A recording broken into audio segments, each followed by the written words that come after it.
a boca é a entrada do tubo digestório. É onde vai ocorrer a ingestão, ou seja, por lá que o alimento entra, né? Mas a boca faz muito mais que isso. Ela também vai começar a realizar a parte da digestão que acontece ao longo do tubo digestório.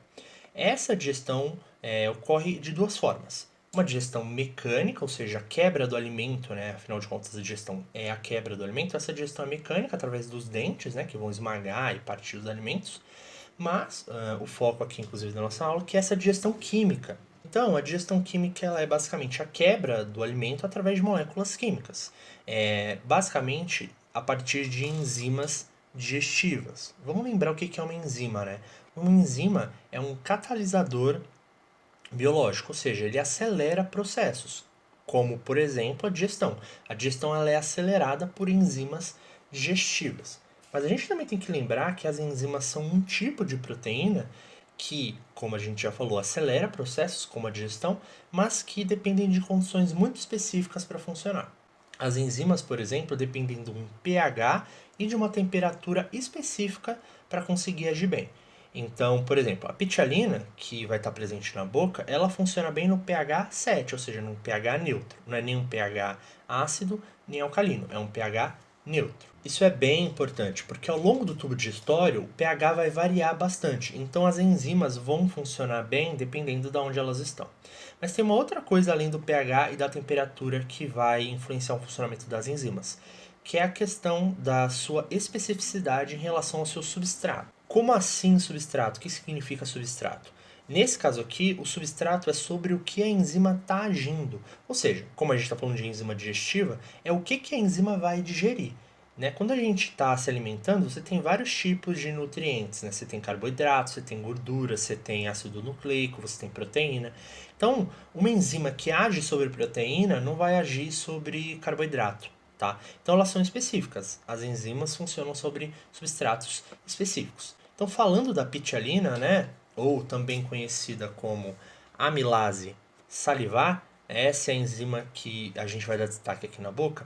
Essa enzima, além de funcionar no pH 7, que é o que a gente vai ter na boca, né, como eu já falei, ela também vai ter como seu substrato específico carboidratos, tudo bem? Então, a pitialina, a amilase salivar, vai digerir carboidratos, mais especificamente amido e glicogênio, né? Inclusive, isso que vai dar origem a um dos nomes delas, né?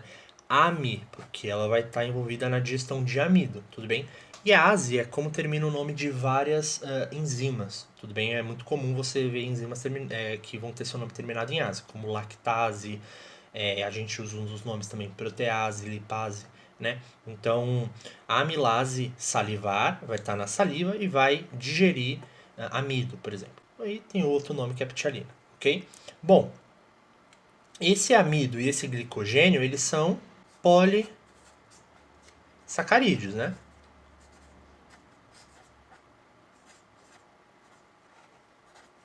Tudo bem?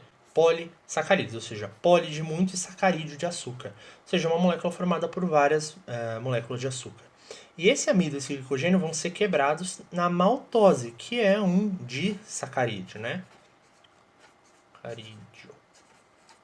Ou seja, que é uma molécula de dois açúcares. Então, eu vou pegar uma molécula gigante, um polissacarídeo, né? E quebrar ele numa molécula bem menor que a maltose, ok? Bom, então na boca você vai ter essa digestão química realizada pela amilase salivar.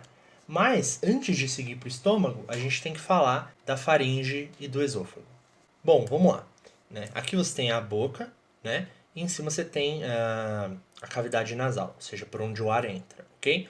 Bom, o alimento, quando entra aqui na boca, ele vai vir aqui pelo tubo digestório, passar pela faringe e daqui ele vai passar para o esôfago, que no fim vai dar no estômago, né? Mas eu estou falando aqui de uma outra estrutura que não está envolvida no tubo digestório, tá bom? Que é a laringe, tá? A laringe, como eu disse, não faz parte do tubo digestório e na verdade ela dá acesso até as vias aéreas, ou seja, ela vai dar acesso no final ao pulmão.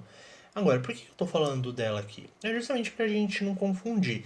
A laringe não faz parte do sistema digestório. A faringe faz, tudo bem? Uma coisa também interessante sobre a laringe é que ela vai se fechar na deglutição, ou seja, quando eu vou engolir o alimento, ela vai se fechar. Como é que funciona isso? Bom, uma vez que o alimento entra, né, ele vai passar por aqui e você tem essa estruturazinha aqui que quando o alimento passa, ela fecha, tudo bem? O alimento empurra isso e ela vai se fechar aqui. E no momento que ela se fecha, o alimento não consegue entrar. Pelo menos não na maioria das vezes. Quando acontece algum problema, isso daqui que proporciona o engasgamento.